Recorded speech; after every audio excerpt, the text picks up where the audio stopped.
Holy Swordsman died sacrificing himself for victory against 6 dragons. But if heroes fall, then legends rise again. His soul decided not to give up until the last, and then he woke up 100 years later. Now he's reborn to finish what he started, to cleanse the world of its greatest enemies. Even death didn't stop him. Can a man, forged by death and born again, bring final peace? Let's find out. This story begins in a half-destroyed city. The sky was filled with winged creatures, dragons, and the ground with monsters. The people who tried to fight them back suffered great losses. Just one blow from the black dragon Vitra stopped 90% of the attacking force of their base. They were already beginning to wonder if this was the end, and the dragon confirmed it, ordering them all to disappear. Vitra released a powerful stream of energy, charged with sparks from his mouth, and the people covered their heads in horror, and then their protector appeared in front of them, dispersing the energy with one swing of his sword. It was the holy swordsman Ajito. He told them that they had worked hard, and they should leave the rest to him. Once upon a time, back in the 1900s, gates began to appear all over the world, and from them came 6 dragons with their army, which they had to fight. Humanity had no choice but to resist them without any knowledge. But when the battle began, the people were able to use magic. But too many lives were being sacrificed to defeat one army of monsters. The final battle was about to begin. Amasaki Yumi arrived at the scene of the battle, and the commander guessed what the fact that they were both there meant. After catching her breath, she turned around and said that he had defeated all the other dragons. Only the black dragon Vitra remained. She felt a sharp pain and fell to one knee, saying that everyone else was already at their limit. Her comrades were now also experiencing terrible pain. The only one who could fight was Ajito. The commander said that they had no choice but to trust him, and meanwhile Vitra said that it seemed like the other dragons had been defeated. Is he going to challenge him using only his sword skills? Ajito confidently told him that it was not just sword skills, he would use all his strength to destroy him. Yumi said that all humans have a huge amount of hidden magic power, but his magic is not enough for even one beginner spell. He is simply not able to cast magic. That's why he came up with it. The infinite magic power that is contained in his sword is the Hekken-style sword technique. He used his ability and decided to start the fight first, and the dragon called him a fool and ordered him to turn into dust. After which he used the Black Rain spell, and energy pillars fell on Ajito from 5 magic circles. He suddenly disappeared from the spot, and a second later he was already in the air, masterfully avoiding enemy attacks. He aligned with the dragon's head and used the 8-sword Sonata, God of Thunder, after which he waved his hand and delivered a powerful blow. Seeing this, the commander exclaimed in surprise that he did it. He did not expect such power from a person who does not own magic. Blood flowed down Vitra's face, but it quickly evaporated, and he said that he understood everything. What kind of useless things did people do up to this point? A third eye grew on his forehead, and then he flapped his wings, and thunder broke out, and the rising wind blew away the already destroyed houses. Yumi decided to intervene and raised a protective barrier, telling everyone else not to move and stand near her, and Ajito smirked and noted that this was the first time he had encountered such power and pressure. He became much more serious. But he was also ready to put everything on the line. He closed his eyes and concentrated on the secret technique of the 8-sword style, Akatsuki, and ordered the dragon to attack. After that, they both rushed towards each other. Ajito dealt many blows, like the dragon, from which a flash remained after each attack. Yumi said that with this he could fight Vitra on equal terms. Akatsuki absorbs and combines the magical elements of the surrounding attributes, while creating an explosive force. But the more he uses it, the faster his life is reduced. Still continuing to hold the barrier, she thought that there was also a chance that she would not be able to defend herself from such a spell. She needs to find a way before the dragon notices her. Meanwhile, the battle between the Holy Swordsman and the dragon continued, but the latter froze in place for some reason. His third eye noticed a glowing protective dome behind Ajito and said that it was naive. They did not lose hope until the very end. The girl realized that he noticed them, and Vitra, calling them pathetic insects, created a magic circle and let out a roar, preparing to attack. Ajito understood that if this could not be avoided, then everyone would be sacrificed. Then he decided to sacrifice himself, because there was no other choice. He finally turned to Yumi and told her that this was the end. The rest is on her. Realizing what he was going to do, she became worried, and the dragon at that moment released a powerful stream of energy at Ajito, which is called the Dark Book of Death. And he meanwhile used the Sonata of 8 Swords. A golden flame flared up behind him, and he, realizing that this was the end of his journey, rushed towards the purple beam of light with a loud cry, holding out his blade. Then 2 powerful energies collided and a confrontation began, from which the winner would be the one who is stronger. Noticing that the golden flame was approaching, Vitra became nervous and wished for its death, and then he was blinded by a bright glow and an explosion was heard in the sky, from which a shockwave passed. In the end, Agito emerged victorious from this battle, leaving the black dragon without half of his body. Vitra fell to the ground with a crash, and Agito followed him. Due to lack of strength, he was unable to land normally and began to lose his balance. Then, Yumi caught him and laid him on her lap, telling him not to move. He was badly injured. The commander, along with other warriors, approached him and asked in surprise, "Did he do it?" He caught his breath and told him that the core was destroyed. He would not wake up again. After his words, joyful cries were heard, and the commander wiped away his tears, realizing that humanity was still able to survive. Yumi began to treat him, and suddenly Vitra's voice was heard, calling Agito pathetic. He quickly looked around, and since the others were still happy, and the girl continued to treat him, he sat up and wondered if this voice was heard only by him. He looked at the dragon's body, and it said that their plan to awaken the strongest dragon, Ragna, had not changed. All the conditions had already been met. Agito became worried, and Vitra said that under the protection of the divine dragon, they, the 6 dragons, would be reborn in 100 years. So his battle was in vain. After these words, his body disappeared, and he called out to him, but immediately grunted in pain, and Yumi worriedly called out to him. He gritted his teeth and thought of the divine dragon Ragna. So defeating the 6 dragons isn't the end yet? No matter how hard Yumi tried, she couldn't heal his wounds, and that made her nervous, and he thought that he had used Akatsuki Hachime too often, causing his consciousness to slowly fade. He began to mentally beg for someone to give him another chance, since his battle was still not over. He began to fall asleep, and Yumi, noticing this, called out to the others, after which he closed his eyes and plunged into the darkness. A bright comet appeared in the midst of this darkness. It passed through the halos and fell into the golden magic circle, after which a measured beep was heard. The device said that his vital signs were normal. The patient's level of consciousness had been restored. The patient's name was Mitsurugi Agito. The attending physician would come to him soon, so let him wait for a while. He opened his eyes slightly and thought it was so noisy in here. He quickly realized that he was in a hospital, but there were so many devices that he had never seen before. Maybe it was some kind of military facility? At that moment, a program telling the history of this world was just playing on TV. The TV said that a ceremony was held to celebrate the peace achieved by the saint of swordsman Agito and the other 4 heroes.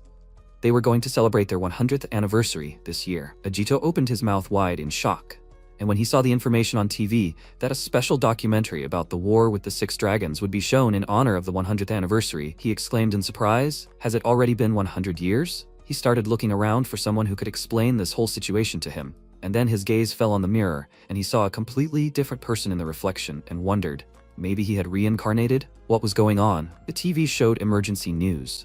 The host told the viewers that some gates were activated last month, and today more than 50 new ones were confirmed to be activated, from the abnormal magical earthquakes that constantly occur in various places. Among the citizens, there are also rumors that this may be the return of the 6 dragons. The Magic Guild is on high alert. Because of this, Agito thought, he remembered Vitra's words about their return. He does not know why he managed to reincarnate, but this is his chance. If the 6 dragons have already been reborn, then the arrival of Ragna will be soon. But he does not think that everything will go according to their plan. He will definitely stop Ragna's awakening. After he returned home, he learned about the guy whose body he got into. He is a student of the School of Magic, lost his parents in early childhood, lives alone. But despite this, his name is too similar to his. He wanted to tell the Mage Guild of this era about the 6 dragons and Ragna as soon as possible, and then a soda can caught his eye. He placed his hand on the hilt of his sword, concentrated, and then made a quick swing and returned the sword to its sheath, and the soda can was cut into several pieces. After testing his strength, he decided to take action. While he was walking down the street, he noticed a large screen that was currently showing a press conference from the Mage Guild. The reporters inquired about what caused the gate to activate. They heard that the number of monsters had increased. The guild leader did not comment on these questions, and said that they would send high-ranking mages, including S, to various places in order to maintain public order. A powerful monster may have been born on the other side of the gate. They are also doing their best to find out the reason. Agito noted that he formulated his answers so clearly. It seems that the guilds in this era are quite powerful. However, he does not want his existence to be known to the dragons. He will go to the guild now and explain the current situation. Until he can grasp the enemy's movements, it is better for him to live the life of Agito Mitsurugi. Soon, he reached the place where he studies, the Kagura Magic Academy. He thought that he was lucky enough to be reincarnated into the body of a student. In this place, he can easily obtain information, and if things go well, he will be able to establish contact with the guilds and high-ranking officials. And above all, he needs strong allies to fight the 6 dragons. If there are talented students here, he should explain everything to them. When he walked to the main courtyard of the academy, he saw a student casting a fireball spell. He stretched out his hands forward and released a small fireball at a dummy, and the teacher praised him, saying that he has become a little stronger. Now he can become B rank. The student was delighted, but Ajito was shocked. Looking at the others, whose spells were not as large as 100 years ago, he could not believe his eyes. They were all too weak. And this is the level of a modern mage? This is below the level of a recruit in the old days. He found his classroom and thought that this was bad. How can he find strong allies here? But first of all, he needs to assess the situation well and then decide what to do next. As soon as he entered the classroom, a guy named Hibayuki, a local bully, called out to him and asked if he had recovered, right? He was worried because he had been in the hospital for a month. He and his friends came closer to him and said that when he left, they did not know who to use as their toy. After these words, he laughed out loud, and the rest of the students in the classroom became nervous. Ajito was scared for a second. He already thought that his true identity had been revealed. Still, he is embarrassed by this name, but he has to pretend to be Mitsurugi Ajito. He apologized to the bully and said that he was in the hospital and somehow forgot some things. Who are they? Because of this, the bullies got angry and Yuki grabbed him by the collar, pulling him closer and asked if an F-rank idiot forgot everything. He said his name and rank A and then kicked him in the chest, causing him to fall down. Now he understands what is going on here. Yuki called him trash and said that he is acting crazy. Meanwhile, the rest of the students started whispering. They were discussing Yuki, but were afraid to say anything against him, just so he wouldn't make fun of them. Meanwhile, he noticed the weapon on Ajito's belt and said with a smirk that outdated swords are perfect for an idiot like him. Does he hope that he can do something? Become a hero like Saint Ajito? But that's impossible. Only his name makes them similar. He laughed again, and Ajito sighed heavily, saying that he already understood everything. That guy was hospitalized because of his bullying. He threw his hand away, stood up and dusted off his clothes, saying that he had things to do. Why doesn't he hone his skills instead of doing such stupid things? The rest of the students became very nervous. They all understood what was about to happen. Yuki literally flared up with rage, and his friends became nervous and began to warn Ajito that he would be hospitalized like that again. Yuki was so angry that he intended to kill him and cast a fire spell, which made everyone in the class run away. But Ajito remained standing. The bully exclaimed that since he wanted to die so much, he would perform his spell, and then shot a fireball at him. Before the fireball could get close to him, he pulled out his sword and swung it, using the 8 swords technique, Whirlwind Strike. Yuki was thrown back several meters, and the fireball disappeared, which surprised everyone. Could it be that the F-rank Ajito reflected the magic that almost reached the A-rank? Yuki, meanwhile, fell to the floor in horror, looked at Ajito, thinking, is this guy really that Ajito? He convinced himself that this was some kind of mistake, and exclaimed that he did not believe it. After which, he used a spell and was about to strike, but a girl appeared in the passage, who ordered him to stop. Her name is Amasaki Erika. She is a descendant of the great hero Amasaki Yumi, and her power reaches the A-rank. Yuki gave her a displeased look, and Ajito was slightly surprised. Everyone in the class was very happy that she had returned from the expedition, and she told the bully not to use such magic indoors. It seemed like he especially enjoyed bullying his classmates. She dispelled his magic with just one swing of her sword and said that if he continued to do so, she would act differently. He had no choice but to listen to this intimidating girl and told his friends to leave. As soon as they left the classroom, she sighed and her friends ran up to her, starting to congratulate her on her return and asking how everything was abroad. Meanwhile, Ajito, because of her last name, thought, could this be a descendant of Yumi? Maybe he could talk to this girl about the situation. Yuki, meanwhile, was taking out his emotions on the poor tree and cursing loudly because this guy had embarrassed him. He threw a fireball at the tree and shouted that he would not forgive him and would definitely kill him. Meanwhile, not far from the school, one of the adjutants of the 6 dragons, Odium, was hovering in the sky. He came here to erase the unsightly origins of the 4 great heroes, but this guy interested him. He has such an unpleasant name, but it seems like he caught an unexpected prey. He chuckled and thought that soon, in the name of Rubal, that soon he will fully recover. He, Odium, will take care of it. Meanwhile, Yuki decided to call Ajito and Erika to a fight after school, since they had disgraced him, and his friends asked in surprise, is he joking? Not only Ajito, but also Erika, who is a descendant of one of the 4 heroes? He asked, what difference does it make? Those who insulted him, he will personally kill. Then applause was heard nearby. Odium came down to him and said that his anger was so amazing. Yuki asked who he was and where he came from, and felt a strong pressure. The dragon said that he was so rude, and then introduced himself to him, saying that he was one of the army of 6 dragons, a confidant of the Master Rubal, and now he will see if he can be of use to him. He grabbed his head and began to carry out some manipulations with the help of magical power, which caused a mark to appear on the guy's neck, after which he fell to his knees without strength. His friends were worried about him and called out to him. Then Yuki turned to them, but his gaze was fierce. The boys became nervous and began to ask what happened and what happened to him, but he ignored them and walked towards them, lighting a flame in his hand. He gave them a fierce look, and then a scream was heard. In the end, his two friends died at his hands, which the dragon liked very much. He laughed and remarked that it turned out beautifully. Finally, everything was prepared, and now they just had to start everything. Time passed. The students gathered at the gate of Class C in the Mukuro Mountains. The teacher said that a practical lesson would be held in this gate. He did not care how and with whom they united in this battle. The main thing is that they killed at least 5 monsters. And just in case, the A-rank executives were invited as observers, so they should not worry. Ajito remembered the magical abilities of the current generation and wondered if everything would be okay. Among the crowd of students he noticed Erica. He approached her and thanked her for her help earlier. She told him with a smile that it was nothing, she had just scared him a little. If he had any problems again, he should tell her, and next time she would hit him. He laughed nervously and, remembering Yumi, thought that it was immediately obvious whose great-granddaughter she was. Erica said that besides, such people only targeted weak opponents, which was why she had confronted him. She didn't think he had the courage to attack her. For some reason, he was slightly surprised. He remembered his former comrades and realized that they had all lived long and happy lives. Noticing that he was lost in thought, she asked what was wrong. And he told her with a smile that everything was fine, they would see each other later. He left, and she thought that what Ajito showed her this morning didn't look like magic. It didn't look like an accident. It was definitely a sword technique. The fireball was dispersed by the shockwave due to its enormous speed. Even an S-rank swordsman couldn't do something like that. Only one person could do something like that. The legendary swordsman who fought alongside her great-grandmother, the holy swordsman Ajito. She wondered who this Mitsurugi was, and it was time to enter the gate. Soon after they began their journey through the cave, they encountered some kind of huge half-orc, half-pig creature, who warned them of his approach with his cry. The students surrounded him from all sides and began to cast spells, but apparently they didn't expect that the monster would not just stupidly stand in place and start to strike back. So he swung his club, knocked one of the students to the ground, and was about to crush him, but Ajito arrived to his aid in time.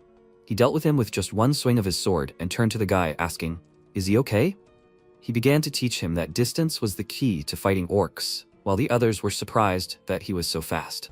He waved goodbye to the students and continued on his way, thinking that as he had expected, low-ranking students couldn't pass this test quickly. He still needed to establish contact with influential people from the guilds. When he entered the next hall of the cave, he noticed something was wrong. All the monsters' bodies on the ground were torn to pieces, and Yuki stood among them, almost completely covered in blood. He questioned his name and became wary, after which Yuki turned around and shouted with a beastly grin that he would kill him. Quickly breaking away, he approached him and enveloped his fist in fire, but he managed to dodge and noticed that his magic power had increased sharply. His movements were somehow strange. He suspected something was wrong and held his sword out in front of him to block the blow. Then Yuki grabbed his scabbard with both hands, and he, noticing his broken fingers, wondered if he really didn't feel any pain. Yuki continued to press on him and say something unintelligible, drooling. At one point, his gaze cleared up a little, and he asked him to save him, which made Ajito's eyes widen, and he remembered his wounded comrades and the dragon's victims. Gritting his teeth with hatred, he ordered the enemy to leave him. After which he lit 2 fingers and touched the boy's forehead with them, causing the mark on his neck to disappear. He immediately lost consciousness, but Ajito managed to catch him and told his assailant that he knew he was there. Let him come out immediately. He carefully laid Yuki on the ground, and then Odium's laughter echoed throughout the cave. He appeared from a purple haze and said that his toy was now broken. It seemed that he would better kill him first, and then Erica. He extended his hand towards him, casting a spell, and said his name, saying that he was the adjutant of the flame dragon Rubel, who would return soon. Many magic circles appeared around Ajito, and the dragon said that he would now become his executioner. After his words, flames gushed out from the magic circles, but such a seasoned fighter as he was not afraid. He took out his sword and made several quick swings, dispelling the flames, and Odium thought in surprise, did his magic instantly disappear? Ajito said that the return of the 6 dragons will not happen, because he is the one who will ruin all their plans. Odium smirked and noted that he was so impudent, after which he invited him to play and fired several magic projectiles at him, which he skillfully avoided, and even managed to get closer to him. He wanted to strike, but his opponent's claws suddenly grew and blocked the attack. Ajito noted that he was in a good mood. But why does he hurt people? He smiled and exclaimed that it was all fun. After these words, they both increased the distance between them, and the man began to shoot at him again, and he dodged again. Odium said that the war 100 years ago was incredible. Predators provide their prey with an escape route while hunting, and as soon as they begin to think that they have escaped, The predator appears in front of them and experiences great pleasure from driving the prey into a trap. And hearing the cry of a child who is killed by a distraught mother is even more pleasant. Ajito's face darkened, and the man said with pleasure that it was so fun, and when the divine dragon awakens, he will be able to experience this again. He clenched his fists in joy, then looked up at his opponent with a displeased expression and began casting his spell again, saying that he would not let anyone get in the way of their plan. He laughed loudly again, and then Ajito somehow appeared behind him and swung his sword, causing him to lose his arm. He looked at his shoulder in shock, and Ajito told him to shut up. He hated hearing that. Odium felt a sharp pain and screamed loudly and attacked him in rage, screaming that he would kill him, then began swinging his claws randomly just to hit him. He screamed in rage that he was just a pathetic bug, but he ignored him and parried another attack, while he exclaimed that he was just a piece of meat that they had to hunt. He raised his hand, creating a magic circle above himself, and told him not to be impudent. He would burn him so much that it would be impossible to even recognize him. Many fiery stones fell from the circle. A peculiar meteor shower began. The spell fell on the entire hall, and Ajito thought that it looked like he was going to destroy this gate. Since he left him no choice, he decided to use the 8 blades technique. Making a couple of quick swings, he threw the meteorites away, and one of the blows just hit the enemy. He was thrown aside, but this technique seemed familiar to him, after which all the meteorites were cut into small pieces, and Odium himself fell to the ground with a roar. Slowly getting up, he said with a grin that he recognized this technique. But these memories are unpleasant. When the Ruble army was defeated, someone used exactly this technique. That person was the holy swordsman Ajito. He heard that he died in the war. Now it seems he has reincarnated. Ajito asked if he should even answer someone who was about to lose his head. Odium gritted his teeth, and then for some reason laughed and grabbed his head, saying that the holy sword Ajito is such an unlucky person and yet he is here. So is his destiny to die again? But this time, he will defy fate. He opened his eyes wide and grabbed his head, feeling a strong pain, and Ajito became wary. Tentacles began to grow in place of his torn-off arm, his teeth became sharper, and his body grew. He said that soon the day of the Dragon God's awakening would come, and then they would gain new power. A huge shadow grew over Ajito. Odium transformed into a half-dragon and let out a loud roar that shook the entire cave, causing stones to fall from the ceiling. Ajito covered his face from the suddenly rising wind, after which Odium took a step towards him and laughed, telling him to look. This is the blessing of the Dragon God. What despair will he show him now? Ajito noted that he finally showed him what he was hiding, but now that he knows his true identity, he must destroy him. After his opponent let out a loud roar, the other students felt the shaking and became very nervous, but Erika felt a very familiar magic. She ordered everyone to leave immediately and ran to the source of the magic, thinking that this is it. The energy is too powerful, she needs to go deeper into the cave. When she arrived at the scene, she found Ajito and some unknown monster. She looked at her classmate and wondered in surprise, why is he here? Odium meanwhile waved his hand, leaving deep claw marks on the ground, and Ajito had already managed to get behind him. Erika and the monster were surprised by his movements, and a cut appeared on the latter's cheek. Immediately after that, many deep wounds appeared on his body, causing him to scream loudly. Ajito said that it was such a disappointment, he was so big, but he squeals like a girl. Odium said with a smirk that he was joking, after which all the cuts began to heal quickly. And Erika was surprised to think, did he just laugh at him?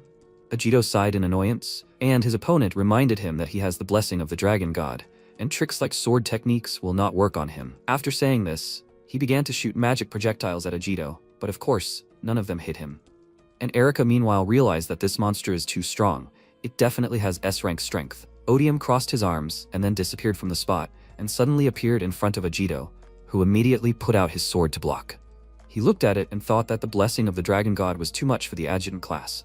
After his strike, he jumped to the side and the monster began to press him, saying that he was a person from the past, and he failed to ruin their plan. He died thinking that he saved the world, but everything turned out completely differently. He's just a stupid hero. Noticing that he was starting to get hit, Erika called out to him in concern, but Odium's voice drowned her out. He put more strength into his hand and exclaimed that the world he wanted to save no longer existed. Even though he was about to hit him, Ajito stood there and didn't move. Just as his claw was about to reach his face, he swung his hand, cutting it off, and then a wide, deep cut appeared on the monster's body. He coughed up blood and said in shock that it was impossible. He tried to heal himself, but realized that he couldn't. His regeneration simply couldn't keep up. He fell to his knees in pain, and Ajito walked towards him, saying that he was right. He's not a hero or anything. Many of his friends died in that war. However, the peace they won lasted for 100 years, and this time it will last forever. For the sake of his friends and their descendants, this time he would save the world forever. The monster chuckled and said that it was naive, then rushed towards him, but he stopped him with his bare hand. He gritted his teeth and nervously thought that this was simply impossible, then shouted in rage that he did not want to lose to a loser like him, a person who was supposed to die. He suddenly increased in size and said with a smile that he definitely would not lose to someone like him. But before he could take a step, Ajito's blade was in front of his chest. He used the 8-blade technique, Piercing Moon, and lunged forward, sending a shockwave in the shape of a circle at the enemy. From this, blood spurted out of his mouth, and his body became covered in cracks and began to collapse. His monster shell peeled off his body, and stretching his hand to the sky, he called out to his master, then disappeared. As soon as the fight was over, Erika ran up to Ajito and called out to him in a displeased voice, ordering him to explain who he was.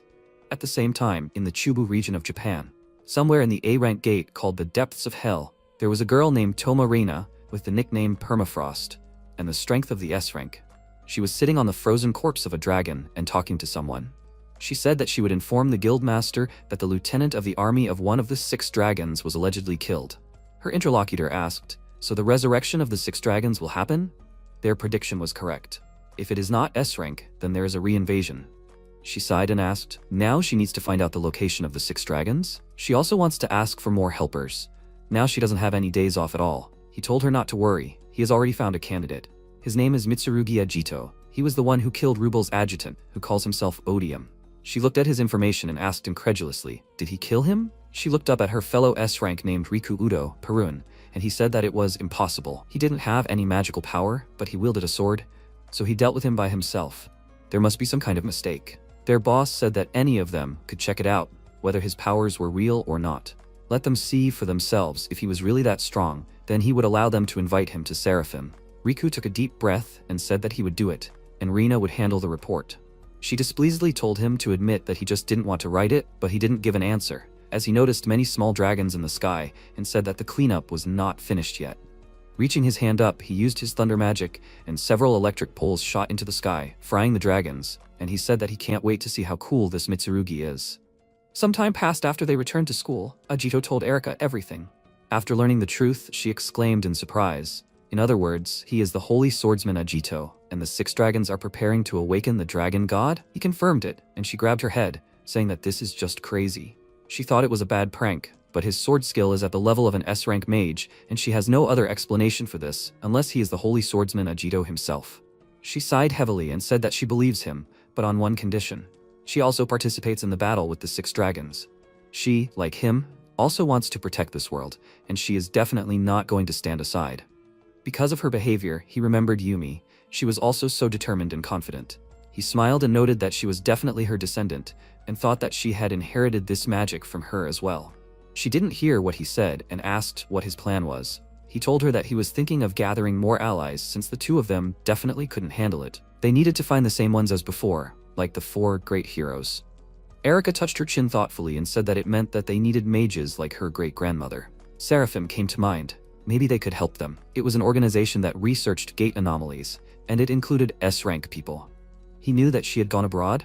It was an invitation from Seraphim. She had been helping them with their investigation. If she had to describe them in one word, she would say that. Ajito didn't let her finish and said with a smirk that they were the strongest. But the question still arose, would they believe his story or not? She told him that she thought it would be okay. There were different people in this organization, but they had the same goal, which was to protect the world created by the Holy Swordsman and the 4 great heroes, so they fought. So she thought they would believe him. He replied that it was a relief that this era also had its heroes. It would be great to be able to fight alongside people like that. She said that there were some strange individuals among them, and at that moment, Ajito suddenly turned around, noticing something. He quickly drew his sword and blocked a sudden lightning attack that Erika hadn't even noticed. Ajito told her to be careful. They had a guest. After that, Udoriku landed nearby with a clap of thunder and said that to tell the truth, he had been looking forward to this moment, and it seemed like it was worth it. She was very surprised when she saw him, and Ajito asked if she knew him. She told him that he was the highest rank and the best lightning magic user in the world. He is also a member of the Seraphim Guild. Ajito was wary, and Riku said that it seemed like he had defeated a pawn of one of the 6 dragons. He had defeated a guy like that once before, but he wasn't as strong. However, he didn't think that he could be defeated by a normal student. He told him to prepare for a test of his abilities and cast a spell, summoning a magic circle in front of his hand, and then several more, thus amplifying the magic. Erika realized that he was using Deafening Thunderclap. Isn't that a spell used on large monsters like dragons? And he was about to hit the man with it. Riku said that he didn't care what he used, he only cared if he could withstand the blow. If he could, he would invite him to Seraphim. He smiled and said that it was so cute, and if he couldn't, he told him that he would just write in the report that it was a miscalculation. Agito prepared for battle and said that he had everything so well thought out, then told him to attack, and his opponent began casting a spell, Deafening Thunderclap. At the same time, Agito used the 8 blades technique, 6-petal blade burial, and then swung his sword, causing a bright flash to appear in front of him. Riku was enjoying the event, and Erika covered her eyes from the blinding light, and when she opened them, she saw that Agito easily withstood the blow. Riku grinned, and Agito meanwhile was delighted. Such a level of a mage was rare even in his time. He was simply incredible. He enthusiastically said the name of his opponent, and with a wide smile on his face, he offered him to become his ally. He frowned in response, then smiled and said that he agreed. He patted the protagonist on the shoulder and added that he should have suggested it. He agreed and then asked what. Riku added that he was amazing. He was able to stop his attack with just a sword. The protagonist closed his eyes and said that he was too serious. By the way, that was a disguised spell, Deafening Thunderclap. Right. Riku looked at him in surprise, and MC added that if he had gone all out, everything here would have been destroyed. There aren't many mages of that level. He smiled and thought, did he see through him that quickly? That's comparable to an S rank. He looked at the protagonist's aura and spread his arms out to the sides and said with a smile, he's definitely not a candidate. From today on, he will be part of the Seraphim Guild. The protagonist replied that he would be happy to fight alongside him. By the way, Erika will be with them, right? At that moment, she just appeared behind him, and he turned around and asked, what is it? Isn't she in Seraphim? The next second, Riku said that it was impossible. The operation records he read from the North American branch showed that her magic power was inferior to theirs, and her swordsmanship was not as outstanding as his. He shouldn't say such a thing, but one needs to be stronger to join them. She is not at the level for Seraphim. She understands this better than anyone. Erika, hearing this, lowered her gaze. She was confident in her strength, but this situation at the gate showed her that she was not up to it. She still lacked the strength to join Seraphim. The protagonist then asked, is that all? Riku looked at him in surprise, and he said that he was sure that Erika had a hidden talent that she herself did not know about. Her strength would be needed for the upcoming battle. Erika was surprised. What? Agito? Riku put his hands forward and said that he knew what skills she had, and to say that it was absolutely necessary. He sighed and added, he could do anything that this girl could. The protagonist smiled and said that it was not so. He had to forgive him, but he couldn't do even that. In some areas, this girl was superior to him and the rest of the guys. Erika looked at him in surprise. Riku said, thousands of mages lose their lives every year on missions. Although 100 years have passed since the war, the gates and monsters have not disappeared. Even though the Holy Swordsman and the 4 great heroes defeated the 6 dragons, every time there is exploration or battle, someone loses a life. As long as there are S ranks, newbies don't just die. He frowned and clenched his fist and added, this is what Seraphim was created for. Knowing all this, he still recommends Erika? The protagonist confirmed this and added that this girl's talents are at the S rank level. She will be useful to Seraphim. She asked him to wait. Riku was right, she still needs to hone her skills at school. At that moment, Rina approached them and noted that it was true. Hidden talent? If she really had that kind of power, they would have seen hints of it from the start. Erika was surprised by her arrival. Riku, putting his hands on his waist, asked why she was here. She replied that they were old acquaintances. MC, looking at her, thought, another Seraphim? This girl must be talented too. Rina looked at him and asked, so he still insisted on Erika? The 4 of them will be going on the next research mission. She should let him teach him a lesson in modesty. Riku waved his hand and told her not to do it. It was too troublesome. Then the protagonist said that's right. There's a much faster way. How about a 2 versus 2 duel? Erika asked. Duels? The next second, they released their aura, and she said that he was underestimating them. He didn't even know how strong they were. MC smiled and said, of course, he knew that. And she said, okay. But they were using the training grounds of their guild for that. If an S rank fought at full strength, there would definitely be damage to the area they were using. Riku added, that was just his thing. It didn't matter if it was a duel or something like that, he just wanted to fight this guy. With that, he flexed his fists, and the protagonist added, without holding back, Riku offered to show off his full skills. Erika called out to the protagonist, and he said that it was okay, she was much stronger than she thought. He then turned to her and asked if she would believe in him and fight with him. She remained silent, and then thought, Saint Swordsman Agito believes in her so much. Then she shouted that she believes in him. She will show her strength in a real fight. He closed his eyes and said, so it's agreed. He and Erika will defeat them. Sometime later at the Magic Guild headquarters, Jinguji announced, the list of participants has been compiled. Mitsurugi Agito F rank and Amasaki Erika A rank, against Udo Riku S rank and Toma Reina S rank. The duel will begin when the protective barrier is activated. The people present were watching from a large window. One of them asked, Riku and Reina are in a pair? Another noticed, it is the daughter of the Amasaki family. The man asked, Mitsurugi Ajito, who is he? Will this be a real battle? Jinguji folded his hands in front of his face and said that they will understand everything when the battle begins. Ajito, he defeated the assistant of one of the dragons single-handedly. Now that their fears were confirmed, they needed as many human resources as possible. He had to let him test his abilities. After a while, the system announced that there were 40 seconds left before the barrier would activate. 39. The protagonist looked up and said, "What a big barrier. Is it all done by machines?" Erica confirmed it. A lot of things are done by this now. She noticed that he looked too relaxed for a person who was about to fight. She then added that it would take some time, but anyone could create a stable defensive barrier. Rina noticed that it was true. A long time ago, a holy swordsman fought alongside Amasaki Yumi, and it seemed that she had her own powerful defensive spell. They were not fighting dragons, so defensive magic and these machines would be enough. In other words, if a powerful defensive mage like Yumi appeared, it would definitely be very useful even in their time. Rina wanted to ask what he wanted, but before she could finish speaking, Riku stood in front of her and said, "Enough talking. They will find out everything when their battle begins, right?" The protagonist confirmed this. He was looking forward to it. The system reported that there were 5 seconds left until the barrier was activated. 4. Riku smirked, finally. The system reported, "It's done." The opponents jumped in different directions, and the next second, Riku concentrated energy in his hand, creating a magic symbol, and he used an ability called Doomsday. Lightning burst out straight from his magic symbol. Jinguji frowned and shouted, "Unexpected." The protagonist ran forward and told his partner to leave it to him. He used a strong gust, sending out several pulses of energy from the swing of his sword. Those present were surprised. He blocked Riku's spell? What is this? I've never seen such a skill. The next second, Riku was very close to the protagonist and pointed the Thunder King sword forward, but the protagonist held his sword in front of him, blocking his attack, and shouted, "Wow." He didn't expect that lightning could become a sword. He chuckled in response. He's an S rank, he can do anything. He swung the Thunder Sword again, MC dodged and moved back. Riku laughed, and Rina concentrated energy in her hand, creating a magic symbol, and used Ice Spear Dance. Several ice shards rushed forward. Riku was indignant. "Hey, he's his opponent," the protagonist said. "2 mages of this level." As expected of Seraphim, he then thrust his sword into the floor and used Earth Rip. The surface in front of him was covered in cracks. Rocks came out of the ground, stopping the ice shards. The system reported danger. Jinguji ordered to increase the barrier's strength by 2, no, by 3 times. The workers agreed with him, and he thought the barrier device was created using the latest achievements of magical science, but it was so easily damaged. Then he said, "Ajito, why hasn't such a talented person existed yet?" He thought it was incredible. This guy is a genius, like Riku. At that moment, the protagonist, holding a sword, ran forward and shouted, and she held on well. Rina, he thought she wasn't even breathing. She, continuing to use the spell, said that she should be the one telling him. "But is everything okay?" He only pays attention to her. Her ally is in danger. He shouted, "Erica." The next second, Riku was above her and said that he approved of Ajito, not her. He sent a powerful pulse of electrical energy downwards, using a deafening clap of thunder. Erica began to cast a spell, Saint Lonef Ort Flam. The light, the protection in her hands, must resist death and destruction.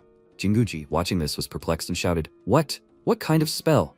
Many magicians have tried unsuccessfully to create the skill of one of the great heroes Amasaki Yumi.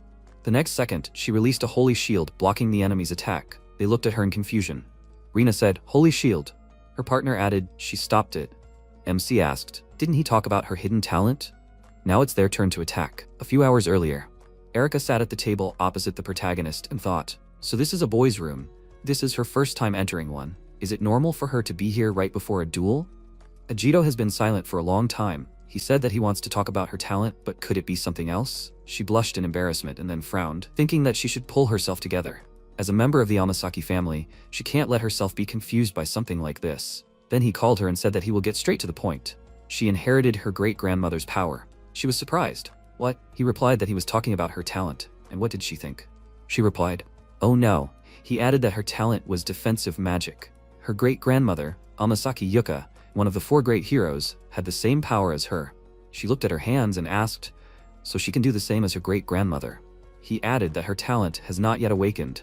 Usually it takes years to awaken on its own. She was surprised. What? But they don't have time. What should they do? Then the protagonist stood behind her, and she called out to him in surprise. He said that they will do it. After that, he touched her back, and she screamed in fear. She moved to the side and, holding her hand out in front of her, shouted at him to wait. He shouldn't touch her like that in strange places. He apologized to her, and she asked, was he really just going to touch her, right? He confirmed it, and then pressed the necessary places on her body. The next second, an aura burst out of her body, and she asked in surprise, "What?" Her body. MC explained that he activated her magic. Now she will be able to use most of the defensive magic. But this is only for a while. In order to master the magic herself, she needs to train. It will be very difficult training. She agreed and said that she is ready. And he, smiling, said that this is a good answer. Then they should go finish off those two. In the present, the observer of the battle shouted that this is incredible. She stopped Riku's strongest technique. Jinguji, what does this mean? He stood up from his seat and thought, a seraphim candidate who does not have enough qualifications. This was Erika's characteristic. Then he added, but still, he saw talent in her. Ajito, what an amazing person. The protagonist then said that Erika's strength has been confirmed. Now it's his turn. He pulled himself up to the hilt of his sword and used 8-blade Sonata Thunder God's Wrath. Lightning flashes flew in all directions as he ran forward to attack. Riku shouted, dual sword and lightning technique? Good job, Ajito. Rina created a magic attack and asked, does he have time to talk? She used water spear dance. Erika responded by using a protective barrier, blocking her attack. Rina thought in surprise, she blocked her attack with such a low-level spell. The next second, Riku concentrated energy in both hands and shouted, then how about this? After that, he sent forward a double thunder spear. The protagonist asked his partner, is she ready? She confirmed it and, putting her hands forward, used a mirror shield, reflecting the attack. Riku put his hand forward, blocked his own attack and shouted, so she only knows how to defend? I wonder. Erika thought they could do it. Rina continued to direct her attack at the opponents, and Erika, continuing to defend herself, remembered the protagonist's instruction. She should not take the full force of the attack head-on. She needs to deflect it, focus on strengthening certain areas, and then they can handle the S ranks. They can really win this duel. Meanwhile, the protagonist continued to attack the opponent and asked what he would say about Erika now. He laughed and said that he noticed that this weak girl suddenly became strong. He thinks that he can add more power. He used magnetic field manipulation. The protagonist and his partner were thrown to the side, and he directed the attack forward again. MC thought, a support spell without direct damage? His target. With these thoughts, he stabbed his sword into the ground, directing the attack forward. Riku shouted at Rina that she should act. She told him not to tell her what to do, and then used Crystal Cage. The cage appeared in the arena, the protagonist said, so they planned this from the beginning? Riku confirmed it. He wanted to fight him face to face, just him and him. Rina and Erika, one-on-one, without any interference from the outside. He admits, Erika has grown up, but there is an insurmountable difference in experience between them. He concentrated energy in his fists and added, talent alone is not enough to defeat an S rank. This applies to Erika him. He replied, he certainly does not intend to lose an experience. He and Erika will defeat them both. The next second, Erika pushed off the ground and, swinging her weapon, flew to attack. Rina dodged to the side, and then used her magic attack again. Her opponent managed to use defense, and she raised her hand up, and concentrating energy used a crystal strike. A huge ice shard flew straight at Erika, and she managed to use reflective light. Then she used enchantment, Pulse Blade. A powerful stream of energy erupted from her sword, and she swung it, sending an attack forward. Rina, having dodged it, thought, I see. Any attacks less than full power are completely blocked. She is ruthless with her blade. She really is a good swordsman. Not an easy opponent. However, when the sword was very close to her, she declared that she was still too soft. She appeared behind her back, and then used the ability Avalanche. Erika, having turned around abruptly, used the Holy Shield again, reflecting her attack. She thought, she is strong. Even under intense pressure, she instantly turned everything in her favor. So this is what it is, S rank. Rina asked, is it time to give up? It seems that she has potential, but in the end, she will not last long. Specializing in defense will not lead to victory if she cannot deliver the decisive blow. Why did she insist on such a duel? Erika remained silent and then spoke. She almost gave up. Even though she was from a family of hero descendants, she was only an A rank. Even with constant training, she did not see the possibility of changing her future. But then she saw someone fighting alone to protect everyone's future. She may not be that strong yet, but she also wants to grow up to protect everyone. She released her aura and declared that she would not stop trying. Rina asked, she thinks that she can change the future with just her efforts. She then stood up, pushed off the ground, concentrating the energy around herself, and noticed that she was mortally mistaken. Erika, covering herself with her hands from the powerful streams of her energy, and thought that she had only concentrated her magical powers, but she could no longer move. Rina added, both the present and the future are built on the past. She needs to come to terms with her past so that she can move into the future. Until now, she will not allow her to move forward. With that, she created a magic symbol and used Cositus, Absolute Zero. A powerful attack was aimed straight at Erika, and she thought that this was her chance. She threw her weapon, and then concentrated energy in her hands, using Saint Tuarius. Rina, turning around, noticed in surprise that her technique was reflected. Erika said that she was caught. At that moment, Jinguji, watching this, said such a thick magic barrier is impenetrable. Now Rina will not be able to use any magic to attack. This powerful spell turned into an impenetrable wall, to use abilities so effectively that even S-rank magic turned against the owner. Agito, he awakened an outstanding talent. At that moment, one of the flashes of energy headed towards Rina, but she put her hand forward, dispelling it. She then said, "What is the point of achieving this power now, after so long?" At that moment, Jinguji shouted that she should stop. The duel is over. She wanted to object, but he shouted that she should not forget about her real goal. They needed to continue their investigation into the 6 dragons. Erika would join Seraphim and help with that. She closed her eyes and said that she understood, and then raised her hand. Jinguji shouted, "The participant admits defeat. Rina leaves the battlefield." Erika said in surprise, "They won," and then Rina landed on the ground and congratulated her opponent. In return, she thanked her, and Rina, passing by, added, "If only she had such power back then." Erika clenched her fist and put it to her chest, thinking. Meanwhile, the protagonists' battle continued. They were surprised to hear that Reina was leaving the battlefield. Riku shouted, "Unbelievable! She really won! What kind of magic did she use?" The protagonist raised his index finger and explained, "The correct direction is important, that's all." In response, he laughed and said, "He's an interesting guy, but if they let the defeat of an S-rank go unanswered, they'll set a bad example." He then frowned and declared that he would attack with all his might. MC agreed with him.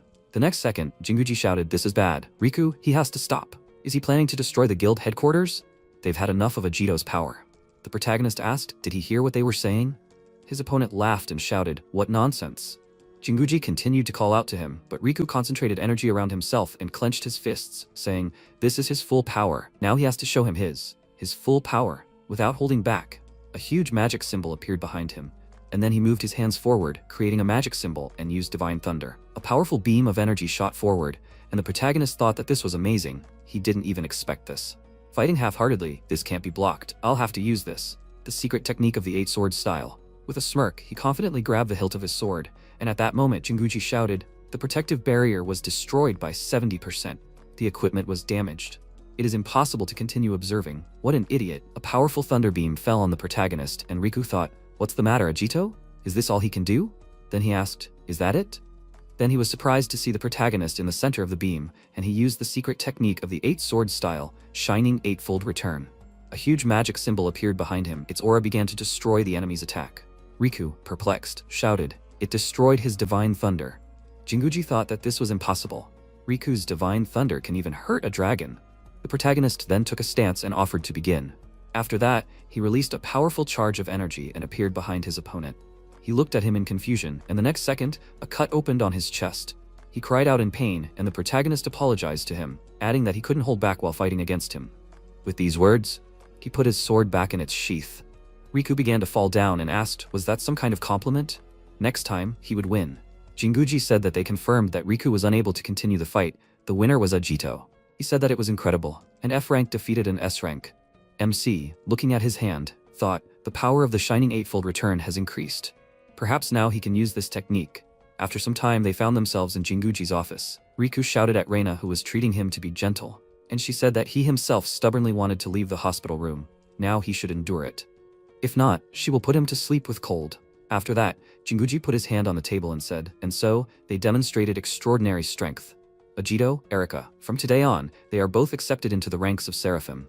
The 6 dragons will most likely return, so they should prepare to fight and explore the gate. The protagonist said that he wanted to ask, is such a small team enough? He answered that it is not a problem. Seraphim has the authority to give orders. If necessary, they can mobilize A-rank mages as assistants. They can even lead large squads. They should take this into account. MC said, large squads? He has not really commanded small ones. Riku was surprised. Is he serious?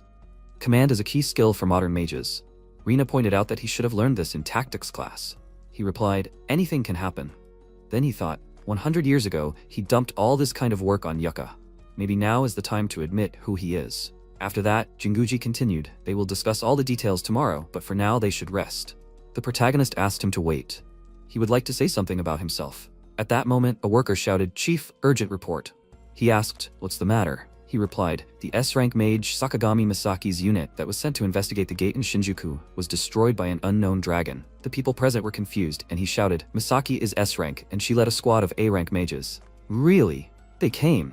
After that, the protagonist said that he will go. Jinguji, confused, shouted, what is he? He replied that his allies were in danger, there was no time to hesitate, and these guys seemed to be on the case. Riku, flexing his fist and smiling, added of course, they can't abandon Misaki. Rina added that she would go too, she wasn't hurt. Riku yelled at her to shut up. Erika said that she would go too. Jinguji lowered his gaze and said that he understood. He was trusting them with this. Misaki didn't know that the 6 dragons had awakened. They had to save her. Meanwhile, at the Class A gate, the backstreets of Shinjuku, Rubel laughed loudly and asked, "What's wrong, people? He hasn't even warmed up yet." Ichikawa Kuta, a Class A mage, the lieutenant of Misaki's squad, hid behind a rock and said, "What a beast." He wiped out almost the entire team with one attack. Misaki, what should they do? She sat on the floor with her back against the rock, tears pooling in the corners of her eyes, and she desperately said, she was sorry, she was so sorry, this was all because of her. She was an S-rank mage walking in the void. She said, the great hero of the past, the holy swordsman, Ajito said, those who put their comrades in danger don't deserve to command. That's what he said. She put 2 fingers to her temple and shouted, she would die and pay for her sins. That was the only thing left for her. Kota shouted at her to wait. He took her hand and told her not to rush. If it weren't for her teleport, not everyone would have died. Besides, didn't Lord Ajito say something like that too? There is no entrance, you have to look for a way out, or something like that. He shouted that he said in any difficult situation there must be a way out. He got it all wrong. Then she added, 100 years ago during the Great War, the holy swordsman who had no magic had trouble detecting the enemy in a large area. Oh well, of course, the dragons had magic and they hid using artifacts, and no one could detect them. Come to think of it, the holy swordsman was so cool. Anyway, the humans had trouble because they couldn't detect the dragons, and then the red dragon Rubel and his minions surrounded the city and tried to attack from all sides. But he knows what happened? The holy swordsman couldn't detect the enemy with magic, but he created a sword technique called Blade Cry. Isn't that cool? He knows how rare it is for someone to create their own technique, and no one could do that. Thanks to this, the mages held off the dragon Rubel in a tough fight. But there were 6 dragons, so the chances were slim no matter how you fight, but 4 great heroes appeared, and their holy swordsmen defeated the red dragon. All thanks to his technique. In the end, he was able to cut off the dragon's head. I remember the place where it happened is considered holy ground. He thought it was some kind of creepy thing, and then she thought it was true. She was the squad leader now. She had to hold on. She had to follow the precepts of the holy swordsman. She clenched her fists and thought, the precept of the holy swordsman, Ajito number 12, a true leader only becomes a true leader if he steps forward in a dangerous situation. Then she turned to Kuta and told him to help the wounded get out. She would distract him. He reached out his hand to her and gritting his teeth shouted, "Damn! You can't abandon the captain and run away." The dragon asked, "Is that it already?" He was trying to play with them so that they wouldn't die.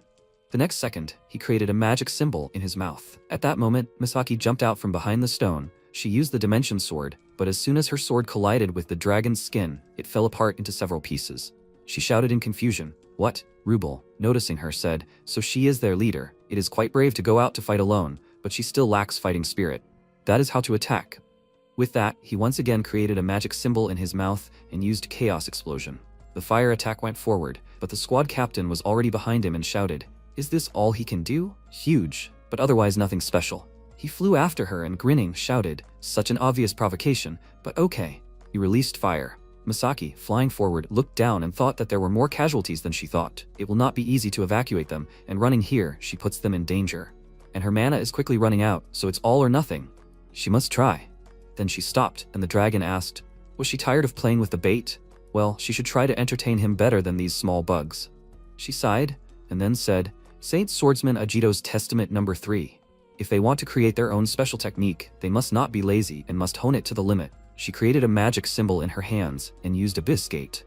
The dragon, whose body was sucked into the abyss, shouted, did she just create a connection with the imaginary space? And she thought, even non-combat specialized mages like her can win if they use magic correctly. Rubel shouted, damn, he won't let himself lose to a bug like her. The next second, he disappeared, and Misaki spread her arms out to the side and said that she did it. She then sighed and sank to the ground. Kuta ran up to her and called out to her. She was surprised, Kuta? And the others too. Didn't she order him to evacuate? He said that it was impossible, he couldn't abandon his captain. Plus, she only knows how to manipulate space, so... He then turned around and asked, where's the dragon? She placed her hands on her waist and smiled, saying that she used her special technique, put it all on the line, and somehow she succeeded. He was surprised, right? As expected of a captain. She laughed awkwardly. And he asked, but what kind of dragon was that anyway? She thought, that's right, huge magic power and purple scales, just like the red dragon Rubel, one of the 6 dragons that humanity fought 100 years ago. No, it can't be. After all, the holy swordsman killed him. The next second, Kuta, perplexed, asked who it was. Reinforcements from the guild? The captain was surprised, and at that moment, Rubel stood behind her in human form. He again used the ability Chaos Explosion, sending fire attacks forward. The The captain fell to her early comrades. With the last of her strength, she said that this can't be.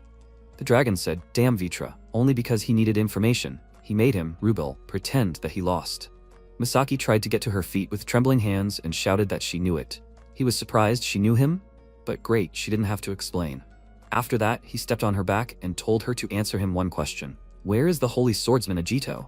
She looked at him in surprise, and he added, one of his minions sent him a thought image before his death that the same Ajito was reborn. She thought in bewilderment, "Reborn? Ajito?" Rubel said she should tell him everything she knows, and he will probably let her go. She replied, "How unfortunate, she doesn't know anything about it, although it's not true.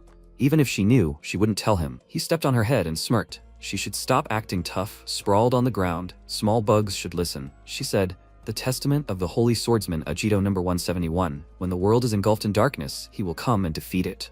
If the holy swordsman Ajito was really reborn, she will believe and wait for him." The dragon pressed his foot harder on her and asked, "Is that so?" He thought that there was still a chance that she was hiding something. In that case, he raised his hand above himself, creating a magic symbol. He used an ability called Scarlet Rock. He said that this was her last chance. She must tell everything she knew. She closed her eyes and screamed. She already said. She won't say anything even if she had to die. He was surprised. Even so, well, then he'll just kill and start with her comrades.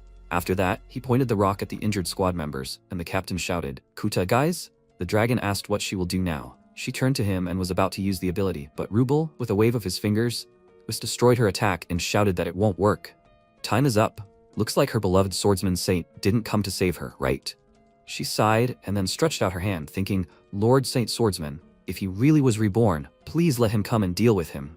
A drop of tears fell from her face, and at that moment, the protagonist appeared, using an ability called Eight-Blade Sonata, a dimension-splitting strike. The people present were surprised, and he said, "Rubel, how about cutting off his head again?" He smirked, Yatsurugi. 100 years ago, the war between humanity and the Six Dragons. The holy swordsman Ajito versus the red dragon Rubel. The protagonist declared to the red dragon that his end had come. The protagonist used the eight-sword style, a dimension-splitting strike, crushing his enemy. Rubel said that he would never forget this humiliation. He swears that he will kill him. In the present, MC said that she had better not move.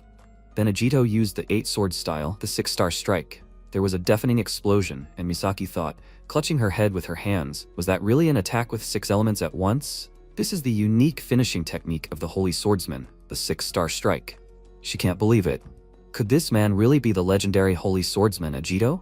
After a while, Rubel said with a laugh that his doubts are now cleared. His technique and killing intent, he will recognize it. They finally met him. He used his ability and shouted that he must die with his allies. The red dragon, in the form of a man, conjured a firestorm. She cried out in concern, turning to her allies at the command. The protagonist shouted Yumi's name, and she used magic, Shining Holy Shield. At this time, Rina protected the surprised Misaki and asked if she was okay. She said that she came to them. "And who is this?" Rina said that now is not the time for introductions. She should retreat with her subordinates. Rubel shouted, grinning evilly, that they are weak. He has no business with anyone except Ajito. He used his ability to summon fire monsters to the battlefield. The protagonist slew one of the fire creatures with his sword and shouted that his opponent is him. Rubel, laughing evilly, noted that he decided to clean up the trash first. MC used a magic device and asked, contacting Riku, "What is the situation at the entrance?" Riku shouted, continuing to fight the monsters, that he did not understand what was going on at all. Suddenly, out of nowhere, many monsters appeared. He said irritably, gritting his teeth, that it was a curse. Why was he doing such a boring job as guarding the territory? Ajito noticed that he was injured. What other options could there be? Riku screamed in anger and said, grabbing the monsters with his hands and calling him an idiot, that he was injured because of him. Then he used magic, a super powerful electric shocker named after him. Riku said that he agreed to clear everything here from monsters. He can take out Misaki and the others. The protagonist noted, turning to Reina and Yumi, that they heard him. It is dangerous here now. They must take the wounded out of here. Rina indignantly said that she did not like to leave him here alone. However, they have no other choice. After a while, Misaki asked, is he sure he can handle it alone? At that moment, Rubel used magic, Scorching Flame, bringing down a barrage of fireballs at Ajito. The protagonist calmly blocked the enemy's attack and said that he would be fine. She needed to trust him. She said that she would try her best. They began to run away from there, and Misaki shouted, turning to the holy sword, that she was asking him to try his best. The protagonist simply waved his hand at her, and she looked at him with admiration. Then Misaki said that he paid attention to her. Then they looked at each other. Rubel used Explosive Inferno Burning Flash. MC used the 8-sword style, 8 Scarlet Clouds. Because of their attack, the surroundings began to collapse. He shouted that it was finally a one-on-one fight. Ajito declared that these were his words. They crossed their weapons and Rubel shouted that he was glad to hear it. Defeating him, when he was not fighting at full strength, would be boring. Only by killing him at the peak of his power can he take his revenge. The protagonist jumped back, and his enemy took advantage of this by using magic, Hellish Inferno formation. At that moment, a magic circle appeared under the protagonist's feet, which brought down pillars of flame. MC decided to dodge the blow, but Rubel shouted, using his abilities, that he would not let him dodge the blow. After Ajito found himself under the enemy's attack, and thought that this enemy had created several high-level spells without pronouncing them out loud. The protagonist blocked the enemy's magic, and thought that this was not the same Rubel that was 100 years ago. The blessing of the divine dragon is a very dangerous thing. A deafening explosion was heard, and then the protagonist used the secret technique of the 8 swords style, Akatsuki Hachime. MC asked, having survived the enemy's attack, is this really all he can do? Rubel stared at him in surprise as Ajito prepared to strike him. The protagonist made a lightning dash forward using the 8-blade style, 6-star strike. He parried the blow and thought with gritted teeth that his strength was impressive. After which, they exchanged a series of blows and dodges. After a while, Rubel used an explosive ball of light and then used magic, Scorching Sphere. A deafening explosion of flames was heard. After reincarnation, Rubel's abilities have greatly increased. At this point, he is undoubtedly one of the strongest in the world. However, the strength of the reincarnated holy swordsman Ajito was noticeably superior to Rubel. MC dealt a critical blow to the opponent with his sword, using the 8-blade style, Scarlet Blade. Rubel thought in surprise, why did the fire technique harm him? Then he shouted as he rushed to attack that he cursed him. Rubel was attacking with a series of blows and shouted as Ajito blocked the blows with his sword, saying that he was underestimating his current strength. He used his abilities and shouted that this was the end of his life. Riku suddenly appeared and used magic, Divine Thunder. He asked angrily, calling the enemy trash, how dare he hurt his allies. Rubel shouted after the dust cleared, that he was a pathetic worm. He suddenly appeared behind him, preparing to strike. He thought in shock that this enemy was very fast. At the last moment, the protagonist blocked the blow of the red dragon in human form. The protagonist said that he must not be distracted. His opponent is him. Has he already forgotten that? Rubel used attack magic and shouted that he must endure this. MC used his abilities to damage the opponent. Suddenly, the enemy's body began to be covered in ice. He shouted until he froze completely that he was trash. Ajito finished using the 8-blade style ability, Ice Flash, putting his sword back in its sheath. After the protagonist asked, is Masaki's squad okay? Riku said that they evacuated, only they remained.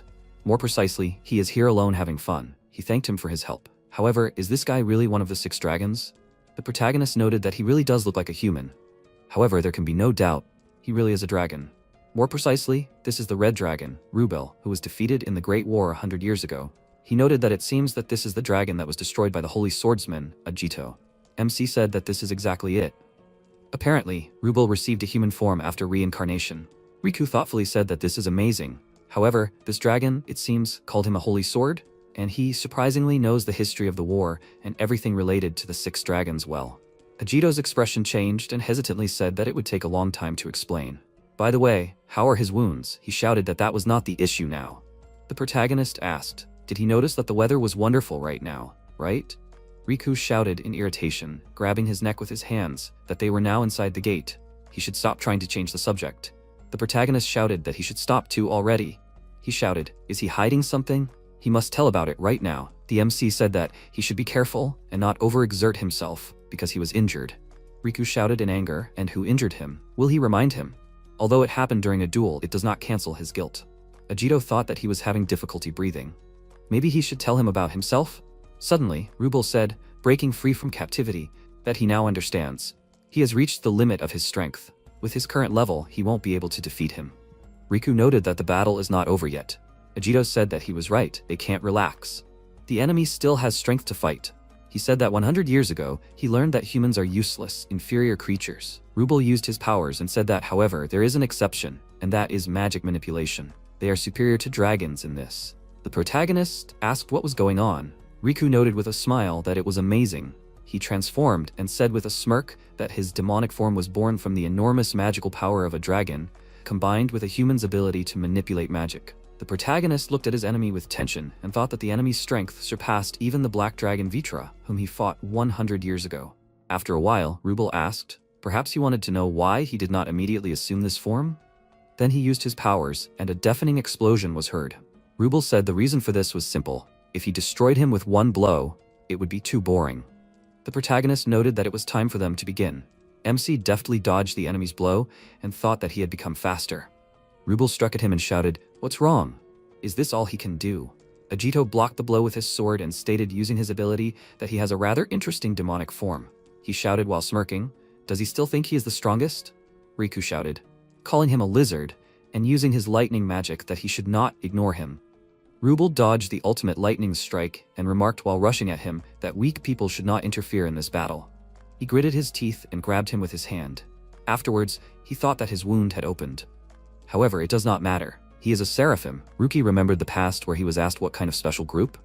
He declared that he would gather the best mages together, a group of S-rank mages, and the group would be called Seraphim.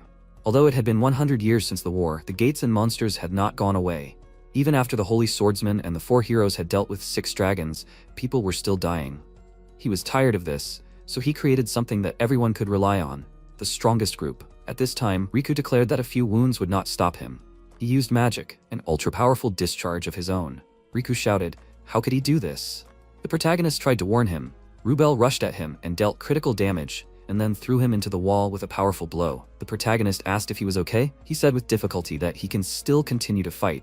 He wants to protect the peace that the Holy Swordsman and the 4 great heroes have achieved. Riku declared before losing consciousness that they will protect this peace. Rubel noticed that he finally got rid of a weak enemy. He even sympathized with him a little. He only had weak people among his allies. MC used the 8-sword style, Night Fang of Light. Rubel used defensive magic to block this blow. After a while, a beam of energy pierced the sky. Rubel shouted, "So he can cut even space?" Now he was much more interested. He made a series of blows, which Ajito successfully blocked. After that, Rubel used magic, separating Firestorm. The protagonist dodged and used the 8-blade style, Dance of Ghostly Swords. At that moment, multiple blades pierced his enemy. The protagonist decided to deliver the finishing blow to the enemy. Rubel noted that he uses the same techniques. With his strength and speed, it could work against weak people. However, it is useless against him. After that, he used magic, Dance of Hellfire. MC was barely dodging the enemy's attack and gritted his teeth. Suddenly, his enemy dealt direct damage to him, causing him to fall down with a crash. Ajito thought while breathing heavily, so the technique Akatsuki Hachime is no longer enough, right? Rubel shouted that he was finished. He shouted, using his abilities, that the current him is stronger than him. A deafening explosion of magic was heard, the infernal roar of a fire dragon. Rubel declared with a laugh that he finally did it. He was able to defeat this scum. He must continue to become stronger. He is the king of this planet. Suddenly, to his surprise, a huge pillar of energy appeared. He shouted that this is impossible. Could he really survive his attack? The protagonist noted that he had planned this 100 years ago. He had been improving and honing the technique that surpasses Akatsuki Hachime. And with this body, he will be able to use it. The protagonist declared that this was the ultimate technique of the 8-blades style, the Shining Eightfold Return. After a while, the reporter's assistant said that it was time for them to go home. Iri Shiori, the newspaper reporter, said that she was against it. They hadn't found the golden Tsuchinoko yet. She wouldn't go home until they got exclusive photos. She asked tiredly, "Were all reporters like this?" Suddenly a strong gust of wind arose, almost blowing them away. Shiori shouted, could this be a sign that the golden Tsuchinoko had appeared? They had to go forward. She hurriedly walked forward, muttering under her breath, "Golden Tsuchinoko." The reporter's assistant shouted, "Where is she going?" Then she happily declared that they were here. Shiori looked at the figures in the sky in shock.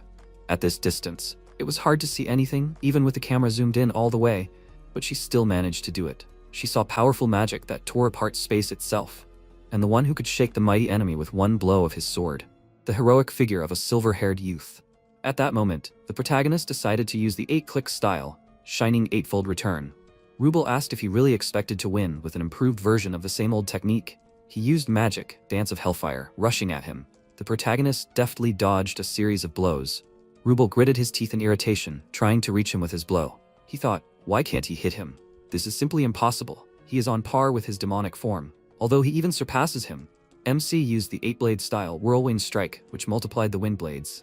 Rubel gritted his teeth, trying to hold back his blow. Then he shouted, rushing at him, that he is trash. Numerous explosions were heard in the sky, but Ajito appeared behind him, preparing to swing his sword for a blow. The protagonist used the Thunder God magic, Purple Lightning, striking his enemy.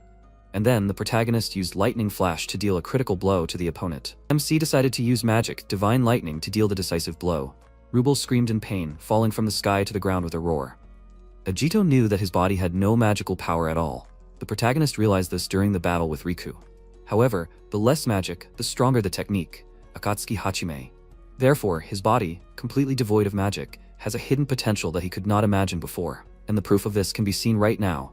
A technique superior to Akatsuki Hachime and capable of killing even a demon, shining eightfold return. The protagonist dealt the decisive blow to his enemy, and Rubel shouted that he cursed him, after which he declared that he does not give up. This is his demonic form. There is no way he could die in a place like this. Rubel used the magic, the red dragon's roar, unleashing all his power against him. MC thought that he would not repeat his mistakes with this power. This time, he would save the world.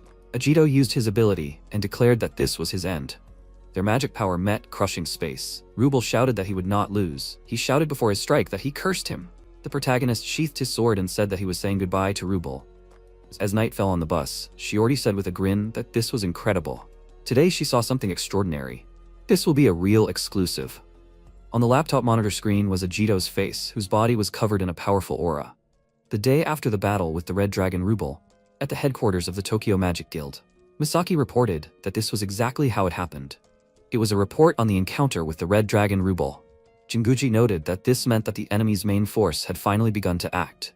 He thanked her for her service. She awkwardly said, saluting with her hand, that it was no problem for her.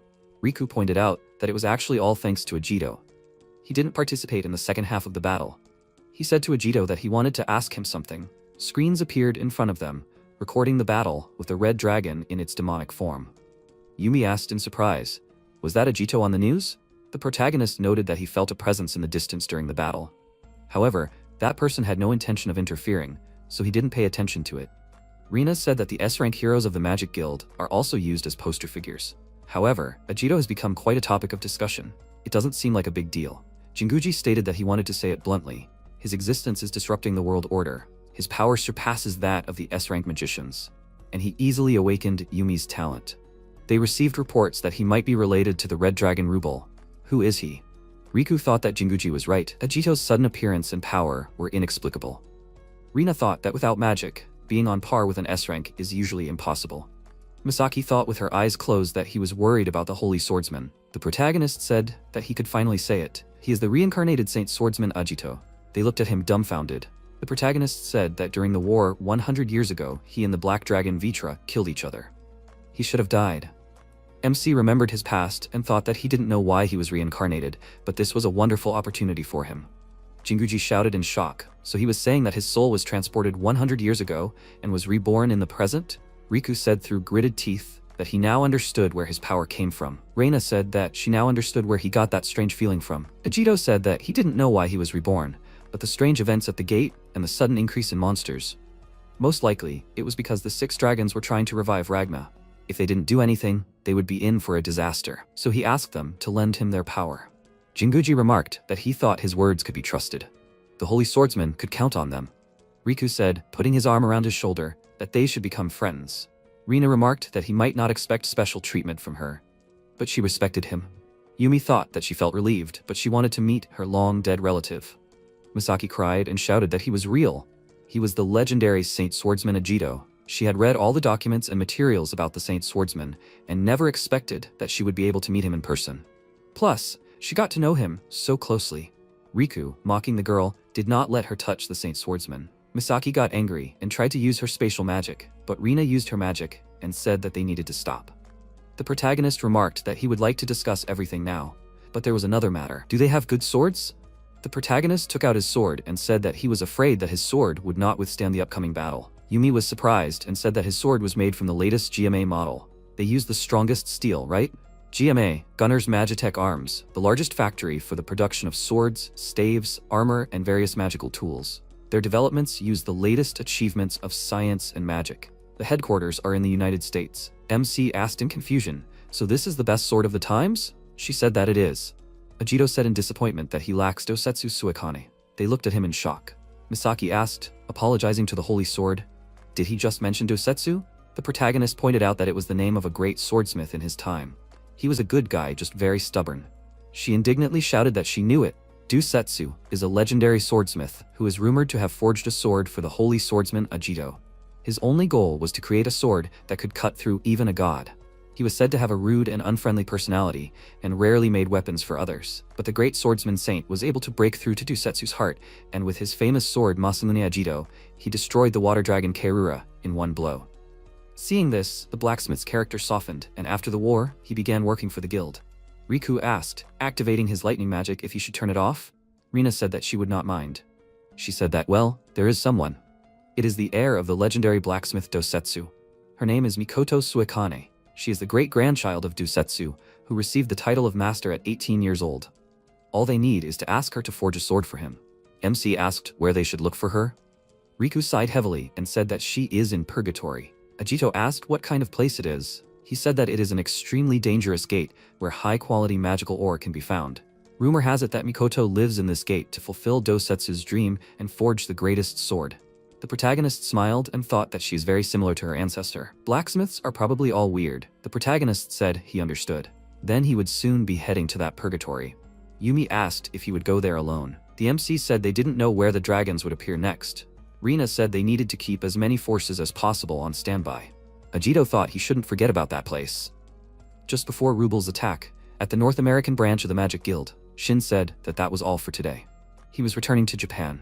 The people thanked him loudly. He thought that information had been sent through the Seraphim leadership's personal communications that the holy swordsman, Ajito, had been reincarnated in the present. He was currently a member of Seraphim. Suddenly, the telesphere, the magic tool that Ajito and the four great heroes used during the Dragon War 100 years ago, lit up on his neck. They were currently in the hands of the four heroes' descendants. Shin thought in shock that this couldn't be true. A magic window appeared with the information that this is a message to his dear friends and their descendants. The world is in danger again. If they receive this message, then he politely asks them to lend him their power. This message was sent by Ajito. He broke the telesphere with his fingers and stated that he will be the one to protect this world.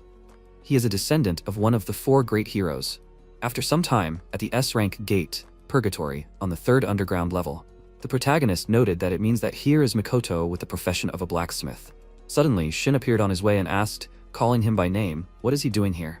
The protagonist asked who he is, after which he remembered the past and one of the four great heroes. He stated, introducing himself, that he is the commander of the special squad, Seraphim, and also a descendant of Yukito, one of the four heroes. MC thought with a smile that he immediately recognized him as a descendant of Yukito.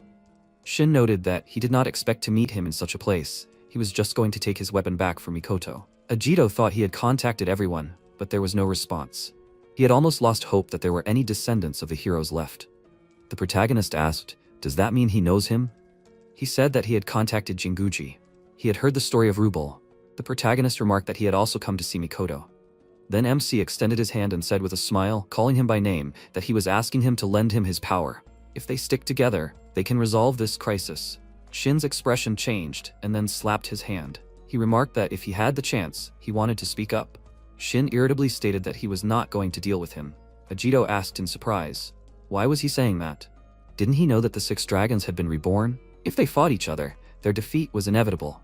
He pointed his weapon at him and stated that he did not think there was a place for the heroes of the past now. He will be the one who will protect this world. They exchanged glances, and then the unknown person used magic, Diamond Rain. They deftly used their weapons, repelling the enemy's attack. The unknown person noted that he expected that he would destroy them with this attack. However, it turned out that the holy swordsman and commander Seraphim himself was here. The protagonist turned around and thought that he recognized such magic. Gildiga Vajrayan, the earth dragon, said that otherwise this world would become completely boring. The protagonist shouted his name and thought that he was the second of the 6 dragons. He used his abilities to create an army of golems. Gildiga said that this was a wonderful reunion. They will stay here forever. Shin's face changed and said that he could not expect this. However, this will save him the trouble of finding one of the dragons. He got into a fighting stance and said that this is excellent. He will prove that they no longer need the holy swordsman. Shin used the Kagura family's Kumogakudo and unleashed a powerful blow on the earth dragon. He then sighed in surprise as he was unharmed after taking a direct hit. He thought that there wasn't even a scratch left on him. MC used his ability and shouted that he shouldn't attack directly. Ajito used his technique, Shining Eightfold Return, and slashed his sword at his enemy. Gildiga stated as the sword shattered that it was his secret technique that killed Rubel. However, it was too weak. Ajito stared at him in surprise as he held the broken sword. He said that his body had become much more durable this time. Shin pointed his sword at the dragon, but at that moment it used a hellish strike, attacking the protagonist's stomach with a swift attack. With such force, he flew back, and Shin, turning around, thought he withstood the attack of the holy swordsman. That move just now, it was precise and sharp as the legend said, but still it reached the target, and he broke the sword. Or else. The next second, the stones lying next to him began to connect, forming stone golems. Gildiga picked up a piece of ore and said that this is not bad, it is filled with magic. His skill is based on ore. The darker it is, the more magic it can store, strengthening it. At this point, he can surpass the demonic form of Rubal. Even these stone golems, each of them is not inferior in strength to the Lieutenant of Dragons. Then he told not to rush. Several golems headed straight for Shin. He dodged the monster's attacks and thought that he was stalling for time. What was he planning? At that moment, several golems extended their huge hands and jumped up to attack. Shin jumped aside, then asked, "These golems, will it endure if it is smashed into pieces?" Then he released a powerful energy and used a technique called the Spear Art Kagura Asura, attacking all the golems around. The next second, they crumbled into many small pieces and fell to the ground. But the next moment, they began to rise again, and Shin clicked his tongue in irritation. At that moment, an explosion was heard behind him. From the stones flying in different directions, the protagonist came out. The others looked at him. His eyes were burning with rage. He approached Shin when he said that he was only in the way and he should go, a holy swordsman without a sword. After that, the protagonist took off his jacket and, loosening his tie, began to roll up his sleeves. He concentrated the energy in his fists and used the Yatsurgi boxing technique. Punch after punch, he used a storm of 2 fists. The others thought in surprise, "Boxing?" He said that all this time he fought without magic. They think that he is helpless without a sword? After that, the golems collapsed, falling to the ground. Shin, looking at this, thought that he was not joking. He looked at the energy concentrated in his fist and said that he was using the same principles as when fighting with a sword, transferring it to attacks with bare hands. The secret of golem regeneration is the magic of Gildiga, surrounding it with a thin layer of armor. You need to aim not at the golems themselves, but at this magic until it itself falls apart. The dragon said that he says it as if it will be easy, but without a sword, it will be difficult for him to do it. After that, the protagonist punched and said, "The next blow will crush him." Shin thought, "I see." After that, he swung his weapon and said, "If you understand the principle, then everything should be simple." He used the Spear Art Kagura, swinging the weapon again, and said, "Tenron." Several clots of energy swirled around, destroying the golems around him. Gildiga said he destroyed his cute golems. At that moment, the protagonist ran up to him and swung his fist, attacking him in the stomach. The dragon flew back, stopping on the ground. Then he leveled out and said that he did not want to use this because the duration is short. The next second, his body began to be covered in stone, then it was covered with cracks, and Gildiga appeared from there in his demonic form. He added that it seems he has no choice. The others thought in surprise, demonic form. He pushed off the ground and ran to attack the protagonist, but he swung his fist and attacked him. At that moment, the dragon used super hardness. He blocked his attack. Shin jumped up and used the Spear Art Kagura, Dragon Slayer. Powerful energy burst out from his spear, falling on the dragon. Then it landed on its back, but he used super hardness again. After that, he jumped back. The protagonist thought that his ability was better than during the war. Shin thought that it was not only about defense. Gildiga directed his fist forward, using the attack Hell Punch. After that, he pushed off the ground and, approaching Shin, used Limit and concentrated, trying to withstand this attack. After that, he spread his arms to the sides, dissolving it. Shin shouted, "Damn!" He jumped off the ground, dodging the blow. The next second, a volcano eruption began behind him. Lava flew in all directions. Gildiga said that he will repeat it again. Now he has become much stronger. He raised his hand, charging the golems with additional energy, and said that he was just trying to buy some time, but it would be good to finish them off here and now. The protagonist noticed that he had strengthened the golems. The dragon then created a magic symbol in front of him and used an attack called Enhanced Diamond Rain. Many diamonds fell from the sky, and MC, trying to attack the golems, thought that he was attacking with both magic and golems, but even in demonic form, the core remained there. And if he can penetrate the armor. After that, he shouted, "Shin!" He must choose the right moment and concentrate his attacks on one point and penetrate Gildiga's armor. He was also fighting the golems at that moment and shouted that he should shut up. He said that he would be the one to protect the world. He probably never realized the weight that was on his shoulders. With that, he pierced the dragon's chest with his spear. Not long ago, 12-year-old Shin asked his great-grandfather if he had no wishes. Yukito looked at him and wondered why he did this all of a sudden. He replied, "Great-grandfather, he thinks he should be more famous." Today at school, not long ago at school, the teacher told him, and that's how the 6 dragons were defeated by the Holy Swordsman and the 4 great heroes. She was sure that they all knew, but one of the 4 heroes, Yukito, was Shin's great-grandfather. He smiled when he heard this, at which point his classmates chuckled. What were the 4 heroes? They were just the Holy Swordsman's companions, right? After all, The one who defeated the strongest black dragon was the Holy Swordsman. They say that the first guild master quickly resigned. What skills? Shin got angry and started a fight. The teacher asked him to stop. Yukito told his great-grandson that there was no need to fight, and Shin raised his index finger and added that even after the war, great-grandfather continued to fight and worked hard to strengthen the guild. But he gave up the position of the guild leader, passing it on to his student. He replied that as a mage, he was content with the position of mentor. Shin asked why. Hadn't he ever thought he wanted to be a famous hero? He replied that it was true. There was a time when he revered heroes, but Shin, now they don't need heroes, but young people who are ready to follow in their footsteps. He can entrust the guild to a promising student, talented children, and he is very proud of all of them. Shin called him, and Yukito, patting his head, told him to remember that it is not the title of a hero that is important, but what he wants to protect. The world that they all fought for. He wants to continue to protect it. 5 years later, Shin was looking at his great-grandfather's photo while attending the funeral. He closed his eyes and thought that he should rest in peace, his ideals. He was pulled out of his thoughts by the voices that were discussing. But still, of course, he can't say it out loud, but he was a little dim until the very end. Shin opened his eyes in surprise and continued listening. They were talking, right? It was strange to hear that one of the 4 heroes ended up being a mere mentor in the guild. What was he trying to achieve? And the current head of the Kagura family is only an A rank, so that family is finished.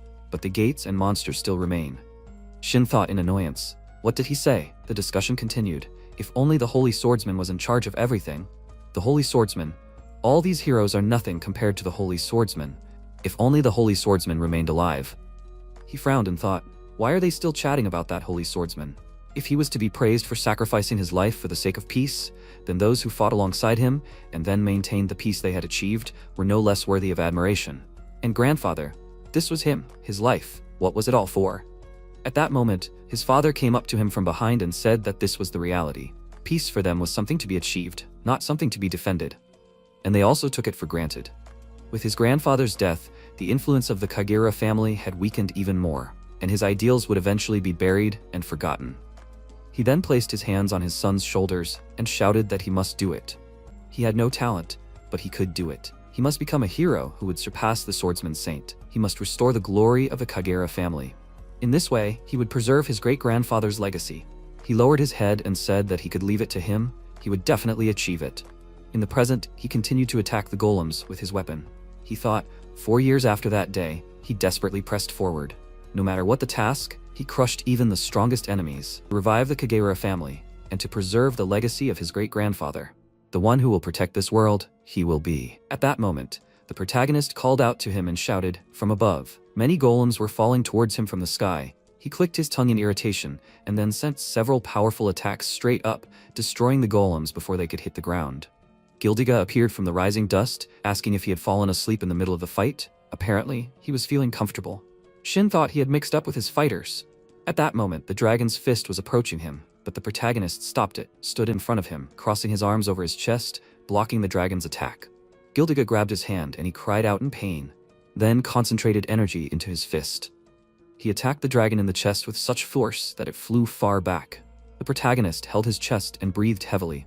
Shin, looking at him, said, Holy Swordsman, why? He asked why he hates him. The weight on his shoulders, he doesn't know what it's like, but now he's asking him to lend him his power. He wants to protect the world they all fought for. Shin frowned, remembering his great-grandfather's words. At that moment, the dragon stood up and noticed a good hit, but it seems that this is his limit without a sword. To save the world, he still lacks something. The protagonist, angry, gritted his teeth, and Shin said that he will not hold back. He should not complain if he gets hit. After that, he grabbed the spear more confidently and, looking at the protagonist, said that they will choose the time and break through his armor together. The protagonist closed his eyes and agreed with him. After that, he concentrated energy in his fists and said that he can leave it to him.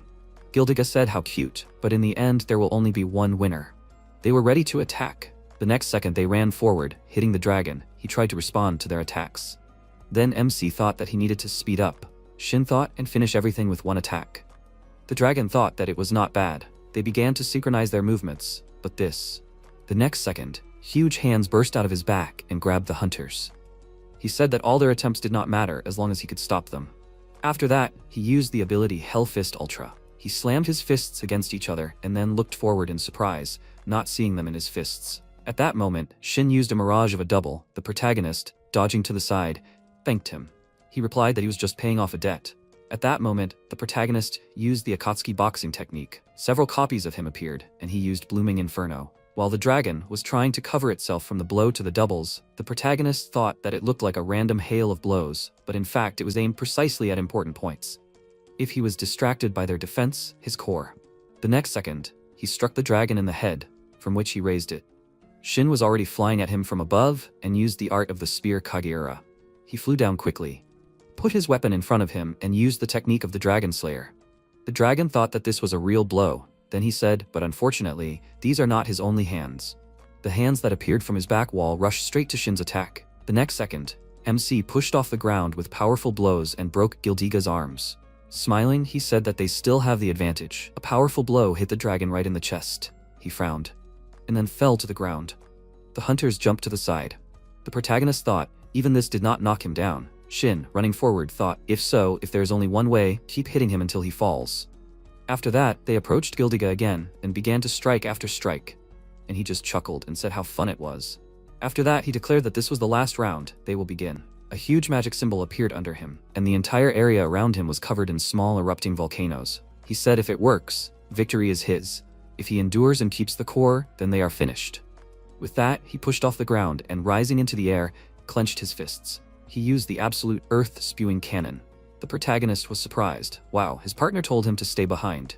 It doesn't matter whether he acknowledges it or not, just the ideals of the person he respected the most, he does not want it to go to waste. With that, he prepared to attack and used the spear art Kageura, a secret technique.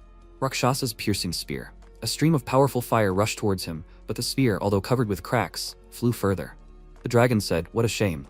Shin replied that he should not rush to conclusions. Then he was surprised and thought, where is Ajito?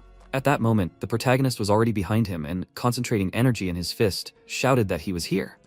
He used the boxing technique Yatsurzuki, a secret move. Dragon slaying palm. The most powerful energy burst out of his fist. Everything around was covered in smoke. Gildiga, standing with his last strength, said, what a pity, just a little more. There was a gaping hole in his chest, and he said that he wanted to have fun a little more. After that, he fell to the ground. The hunters, breathing heavily, rejoiced in their victory. Then MC approached the dragon and asked why he came here. What is his purpose? Shin thought he was just buying time, but in the middle of the fight he started fighting as if he had already won. If he had only wanted to delay them, he could have lasted longer. He replied, hot springs, that's how it works. Magma heats up an underground river, it bursts to the surface. There is a powerful force hidden underground. Shin was surprised, what was he even talking about? He replied, their base, the place where the headquarters of the Magic Guild is located, is filled with magic. Down there, deep underground. What do they think sleeps there instead of magma? They looked at him in surprise, and the protagonist, remembering the dragon's words, thought, it can't be. He shouted, is Ragma sleeping there? Shin shouted, the divine dragon the leader spoke of. He thought he heard that it was done to strengthen the base's defense. They chose the place with the highest concentration of mana. At that moment, a guild employee contacted him and shouted, Vice Captain, can he hear him? This is the Mage Guild HQ. They are under attack. 4 of the 6 dragons are attacking them at the same time. Gildiga added, the great swordsman saint and commander of Seraphim is here. He had the advantage in this place, so he was the best fit for this task. MC gritted his teeth and thought, what a precise calculation. They were being watched from the very beginning. Then the dragon added, well, maybe they should hurry back. If they don't make it, they'll be finished. At that moment, the ground beneath him cracked and he fell down, straight into the lava. He added, for the first time in 100 years, he had a good fight. The protagonist, punching his legs, shouted, damn, if they don't hurry, everyone will be in danger. But his fists, he's at the limit. He thought that the Shueikane Forge is very close. He needs a weapon, any kind. Then he looked at his partner and shouted, if the dragons attack all at once, they won't last long. We need to hurry. He replied that he shouldn't worry. He wasn't the only Seraphim member who returned to the base after hearing about the 6 dragons. Those guys should be there. A few minutes earlier, at the gate of the Magic Guild headquarters, the worker asked his partner, did he hear about the Red Dragon Ruble? He confirmed it. The 6 dragons were reborn? What will happen next? He thinks everything is fine. They say that Kageura from Seraphim returned to Japan. The guild member was surprised, so he came back from America? His partner confirmed it, not only him, but the other Seraphim members as well. He shrugged and added, so they don't have to do anything. At that moment, Arshifa, one of the 6 dragons, the destructive storm, approached them and asked, so this is the Magic Guild headquarters? Gildiga is holding the Holy Swordsman, Vitra Underground, so he's the one to deal with this. The worker put his hand forward and shouted, hey him! Outsiders are not allowed to enter the guild. The boy, if he wants a tour, must come with his parents. But before he could finish speaking, his body was covered in cuts. His partner cried out in confusion. The dragon said, "Pathetic humans. They shouldn't treat him like a child." He looked at his hands and said, "All the problems are because of this appearance. Gildiga looks like an adult." At that moment, the worker fell to the ground in fear and shouted, "At the gate! Enemy attack! They are being attacked!" Arshifa, looking at him, asked, "Should we just tear down this hovel so that the divine dragon can get out easier?" The hunter shouted, "Enemy!" And the dragon said, "Pathetic humans! 6 dragons are already here." He released powerful energy, and an explosion occurred. At this moment, Zelbad the Silver, the adjutant of the Earth Dragon Guild, who was closest to the 6 dragons, stood on the top of the tower. He folded his arms, noticing the explosion, and laughed, saying it seems to have begun. He remembered Gildiga's words, saying that he would go to Purgatory to play with the swordsman. He must watch over the guild. If reinforcements came to them, he must crush it. He must also be careful with Seraphim. Most of the people in this era are weak, but there are some interesting ones. He thought, even though Mr. Gildiga said so, his abilities are the best among all the lieutenants. The swordsman saint is not here, so there is no way the humans can cause them trouble. He laughed and added, "Mr. Rubel is not here, so there is an empty seat among the 6 dragons. And after winning this battle, he, Zelbad, will be able to take it." But before he could rejoice at this thought, a powerful blow pierced his chest. Behind him stood Vice Captain Seraphim, an S-rank mage, an ox, Yagyu Tetsuya. After that, he apologized. The promotion was a bummer. He then lit a cigarette and looked down and asked, "So the 6 dragons came here?" He looked at another explosion and said, "Let's go. It's time to work."